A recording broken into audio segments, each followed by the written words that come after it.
Ready? Go. Week 8, I was talking about cooling a house. We said cooling is different from a house depending on the sun that is hitting the house, the number of windows, the location of the windows. Where do we want the windows to be? East and north? Huh? No, we want west is get all the sun. South and west gets all the sun. So you want the windows to be in the east side and the north side, so you get some light and you don't get a lot of heat. And if you do, you probably have to find some good shade for that house. We talked about sweat and comfort and how this affects us. If you go playing sports in the summertime or the spring, probably you have to deal with that. Again, all modes of heat transfer are available all the time. Everything radiates, have convection and have condition at the same time. What is the most dominant? And we said we're evaporating sweat during the summertime. We're also radiating heat. And that's why when you go with the infrared camera, you'll see water being very hot. This is radiation. And also you have convection, air coming and circulating. And that's why when you have a fan in the summertime, it helps a little with forced convection because you are changing the film around your body that is causing you to have heat. And also, air is a good insulator. So the layer of air on your body just hovering there and keeping you insulated from the transferring heat to the whatever is temperature is here. It could be 70 and your body is at 100. And if you don't have air blowing to take that film away, it's not going to cool off. This is what we get in a house and how do we get all the heat gain. So we have heat gain and heat loss. The terminology is always about keeping the house cool, but there is no such thing as coldness. Coldness is the absence of heat. So heat is the substance, is the existence. The lack of heat is feeling cold. So we have solar heat coming from the sun. That's our major source of heat. Solar heat. In a day like this, probably you have no heat coming from the outside because there's clouds. In a cloudy day, probably you're not going to have a lot of heat. However, sometimes in cloudy days, it feels really hot. Why? The humidity is very humid, and the air is not moving. There's no breeze. So whatever heat you're producing is staying around your body. Internal heat, that's what we're producing in the house from appliances, from people, from light. Also, air leakage. The cold air in the house is heavier than the air outside, correct? So if you have any leaks in the bottom, probably you're gonna leak some air and you're gonna get some hot air going inside. Also, transmission heat. What is transmission again? Heat gain through the wall. We had heat loss through the wall, now we have heat gain through the wall. The wall is very hot from the outside. The heat will conduct through the wall, it will go through the wall, and eventually it will go to the inside. If you touch the wall, the south wall or the east wall in the house, if it's not very well insulated, it will feel very warm. It's good to have an infrared thermometer and measure the walls and see which part is the hotter. So these are some examples. Transmission from the top of the walls, from the ground up, trying to cool your house. And internal heat is appliances, air leakage, windows. And it's not as bad as in the winter because again, in New England at least, the temperature difference is hotter, is more in the winter time than in the summertime. The further you go south, the more equilibrium you have, and the more heat becomes an issue. Heat gain components. Again, solar gain from windows, from roof, and from walls. The sun is hitting your house, and this is where you're getting almost of your heat. Windows are the highest, and roof are very high because we have large surface area that is being heated evenly with the sun. If you have no shade on your roof, probably you're going to have very hot air. Did you put the thingy down, or the projector thingy? Internal heat, that's again coming from people, from lights, appliances, stoves, coffee maker, not that much, but there's some heat. That's from 10 to 25%. And humidity, that's another heat gain. Where does humidity come from? If you have plants in your house, your body, your breathing, what else? Cooking, you have a lot of steam, you don't have a lot of humidity. and humidity will work against you because the AC is going to work to dehumidify the air before it starts to increase the sensible heat. Air leakage heat, that's hot air coming in and losing all your cold water. Weather stripping become very essential in the winter time because where does the cold air go? The bottom. So this little area underneath the door will be flooding heat to the outside or to the other rooms. Humidity. When you lose air, you're gaining air, the air coming in is humid. So it will, again, act against you and cause you to have some heat gain. Temperature from inside and outside, that's something you cannot control. So in hotter days, you'll have the AC working harder because it has to compensate for the heat gain in the house. So these are all the components where you will get heat in the house. And again, it's not very significant in New England, but you can still have a lot of heat load based on the housing structure and where it's located. We talked again about the house being in the woods, the house being in the city, and two houses in the city, one of them under the shade, one of them is not, and how that would make a big difference. We said also that probably the temperature downtown is much higher than the temperature in the woods in the suburb. We have a lot of cement, a lot of pavement, and these will absorb a lot of heat. Pavement is usually dark color. Pavement is very hot, it's going to absorb a lot of sun, a lot of heat. We're going to have a lot of heat rising from the pavement and from the concretes. Reflectivity, we talked about windows. So you want the windows to be reflective to some point, to reflect the sun rays that's hitting the window. Roof, most roofs here are made out of dark color, so they absorb a lot of heat. That could be used to our advantage if we have solar panels. So now they have shingles made out of solar panels, which you can put together just like tiles. You put a matrix on your roof and you can stick some small little shingles made out of solar panels. I'll show you some of that. And actually there's a company here in South Hadley that produce and sell those little tiles. So little tiles, they look very nice and aesthetically pleasing. You put them on the roof and they look exactly like shingles. Walls, most walls are covered with light color, mostly white aluminum or white plastic. That will reflect the heat. However, that's part of the solar heat gain. It will still get hot and conduct heat based on the temperature of the air outside. We said also there's different between colors, dark and bright. Dark colors absorb. There's a big emissivity and a big color index. Darker color will absorb the heat. Bright color will reflect the light. And then the best if you have mirror effect. Again, we can go back to the first week when we said if you look at a good thermos, if you look inside the thermos, probably it means out of mirrors or reflective surface to reflect all the heat back into the liquid. Let me show you the shingles. It's a good business to get into if you're interested, and probably you are qualified to do some installs for shingles. You don't have to be a certified electrician.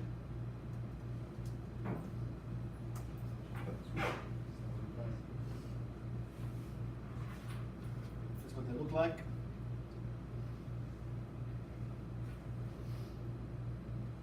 They look like regular shingles, but they come with a mesh, and here's one of those. So it looks much better. It looks like it blends out with the shingles, and this is the same thing. And they basically solar, and they are connected to a grid in the bottom, and they generate electricity. The life expectancy in those shingles are very high, and they're getting better. And instead of getting heat in the summertime, you can get enough power to store into batteries and put into your house and sometimes the grid. California now, because they have a lot of sun and they have a lot of solar powers, they have too much power that they don't know what to do with it. So a lot of houses there do not even require any power, and they just direct the power wherever it's needed. So eventually, the entire state of California is going to be probably fossil fuel free, completely electrical. And at some point when we have a better national grid, probably California can send power all the way to states where they need it. So power transmission is another idea and how we move the power from one place to another. And if you don't have sun, what are you gonna have? Wind. So if you don't have sun, you have wind. So you always have to have those two coupled. If in the sunny day, you're gonna use the sun, and the windy day, you're gonna use wind power. So eventually, little by little, they can work. And the prices have gone really down. Some shingles are on 5,000 piece. That's not bad at all. And a lot of houses did not like the panels because they didn't look very good, and also the insurance on them is also problematic. So look into these. And again, I'll give you the name of a company that actually does install and sell those little shingles. And if you see, they look exactly like regular shingles, and they produce enough electricity. And the life expectancy of those shingles is around 50 years, so it's very, very viable. It'll still be photoreactive in 50 years? They lose. Well, you gotta look at the data and what kind of energy reduction they will have over the years. But there's a curve always for everything. You buy something, it's going to be around 100%, and it still drops, but at some point it will be stable. And again, the whole chemical reaction in there has become more and more stable because there's less byproducts from transferring energy back and forth. The key element in solar or wind turbines is what? Storage. How do you store energy when you don't need it? And batteries, they have a lot of batteries now. Tesla have something called a power wall, which is something you hang in the wall. It's like a bank, closet, and it's not that expensive, and it's supposed to supply your house with 7 days of power. Is that like a It's a backup power. yeah, like a transformer? It's batteries. It's just a battery bank for your house with an inverter. And if you look into it, it's for a place where you need some backup power. That is a very viable option. And again, the price and cost are lower and lower based on how long does it last. The power wall, I think it has a life expectancy of 10 years. It costs around like 13,000 for 2 units, but the power output is very high. That can supply at least 2 or 3 houses together, around 5 kilowatts, which is a lot of power.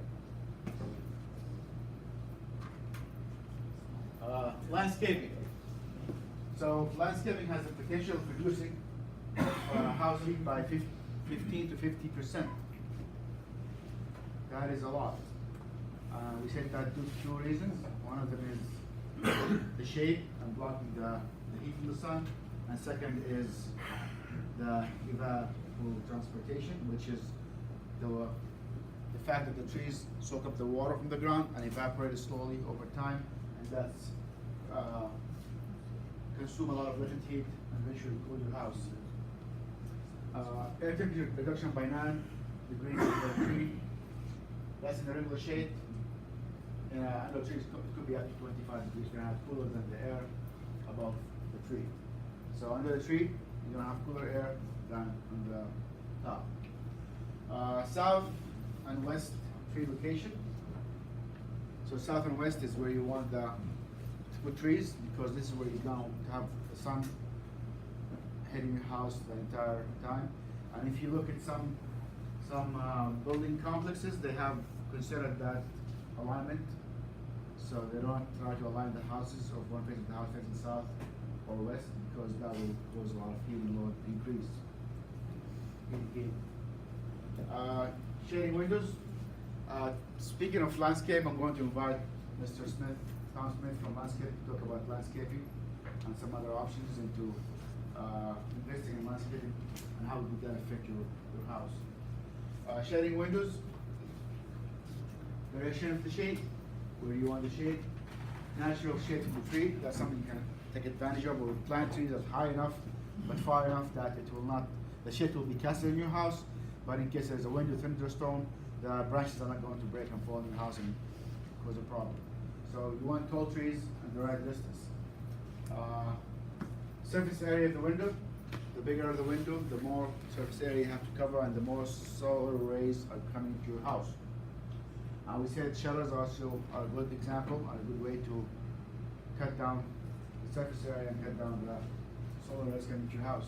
Sunscreen, there are some films you can put on your windows that will block the infrared from coming into your house and emit and let a lot of the VT, the visible transmission, to go through. What is the purpose of a window? If you have to block it the whole time, you lose the purpose of the window. So you want to have the right kind of windows. And if you have single pane, with not a lot of insulation, it's worthwhile to put some film on it. There are some films that are very translucent, you can see through them, and they just block solar rays.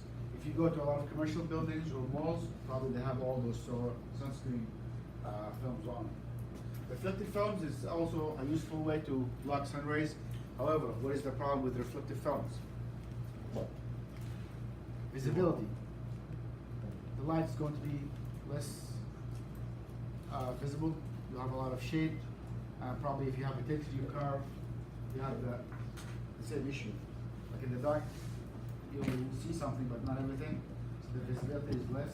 And again, that defeats the purpose of having a window. These are some examples of shades you can put on your window. When it comes to awning, awning is good because again you can see the shade of the small little awning reflected on your window, and it has to be put in a 45-degree angle. And again, that depends on the house and the location, but 45-degree angle will do the job, and you can still have some kind of visibility out of the window. If you put it too low, probably you will have blocked the entire window. So some of them are retractable, slated, you can open and close, and different type here that has the complete board that goes up and down. I've seen these here in England sometimes. Roller shades from the outside, goes up and down depending on how you need it. And again, people do not like these because you block the entire window and you eliminate the window, so you do not even have visible light. So you're going to end up blocking all the windows and turning on the lights inside, which defeats the purpose. Rolling shutters are very practical, but they're expensive.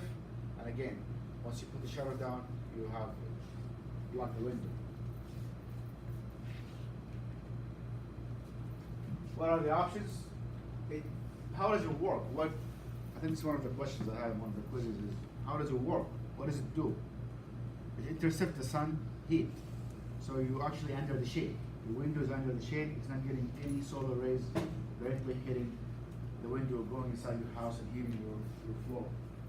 If you touch the furniture or the floor underneath the window, they're very, very hot because the infrared is coming into the house. So this will block the entire sun irradiation to your house. It's not as a good investment as trees because trees at least give you good view. They have cooler temperature and kind of maintenance free in a way. Probably have to do some landscaping, but at least give you a better view. And it also is good for the air quality. So having some trees around your house will improve your air quality as well. We want 45-degree drop. That's the general rule. Also, we can have some internal shading. I would say internal shading is good for the winter and for the summertime. Because if we have some shade or some curtains, probably they will let some light in, but not entirely. And also they provide a film. With a film of air that sticks to the surface, the air trapped between the shade and the window is moving less, which means it's not going to heat the house as fast. Shutters, they're good for storms. We talked about places that have a lot of thunderstorms like Florida and how that is a requirement by the insurance to have shutters. They're good also for security. They're very solid. Some of them they lock once you shut the windows. And they're very, very effective when it comes to infiltration reduction. If the window have leaks, if the windows are not very well sealed, the shutters will kind of double that effect of infiltration leakage. Roofs. Any questions about windows and sun hitting the house? If you kind of wrap your mind around, like we're trying to cut down on the sun rays hitting the house, because most of our heat coming from the sun, that will help a lot. And when you work on refrigeration and you have your condenser outside, you'll see that a lot of companies now try to provide some kind of housing for the compressor, so it will be under the shade. It's good to have some trees around the condenser. If the sun is hitting the condenser the whole time, the temperature difference between the condenser rejected air and the air around it is very small, which means it's not going to reject as much heat. So that's something you have to think about. Reflective roofs, when it comes to roofs, that's an option, but probably you're not going to have that out in New England. But we talked about houses in the Mediterranean area or in the south. You always try to tend to have some light color in the light color on the roof, and also you want to have some insulation between the first layer of shingles and the roof.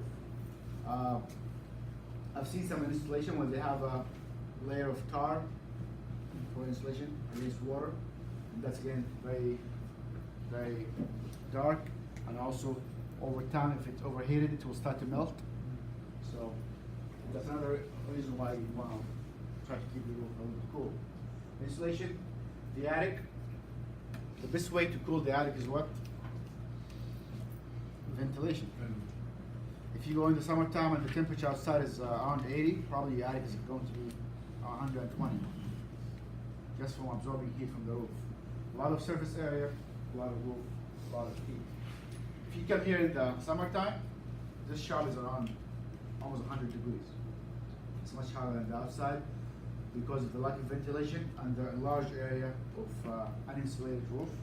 We have only metallic sheets, and they get hot. And over time, it will heat the space. So another way how the roof heats the house or the space underneath it is radiation. So when we talk about radiant floor, we usually heat what? The floor, right? Because we have a lot of surface area. So imagine the roof being at 90 degrees or 100. The amount of radiation coming from the roof into your attic is huge because we have a lot of surface area that is exposed to the space. Shading the roof with a tree is a good idea. Granted, it's the right distance, and you do not have little branches fall into your house. Remember a few years ago when the power company went around and they had a project of cutting all the branches that has possibility of falling on power lines and roofs. So it's a good idea to have some kind of trimming for the trees and watch the branches. I mean, again, we can take advantage of the trees, but also you want to be safe at some wind, especially if the wind comes in the wrong time when the trees do not lose all the leaves, especially in the springtime, the fall time. We have a thunderstorm now. The momentum of the wind pushing the trees higher than when it have no leaves, right? So they do cut the branches that has the possibility of falling the power line and the houses. Radiant barrier, like craft paper or filtered paper, can be put on the roof to reduce the heat gain from the sun. Any questions so far? Internal heat. So we had few questions about in the homework about people and how much heat people produce. So at least 300 BTU of sensible heat. What is your body temperature? 98, 97, 100, depending if you're just relaxing, that's 98. What is the temperature of the room? Or at least the desirable temperature of the room? 75, 72. So there is some temperature difference, which means you are heating the house. You're losing heat, and you're cooling your body. You're metabolizing food and cooling your body.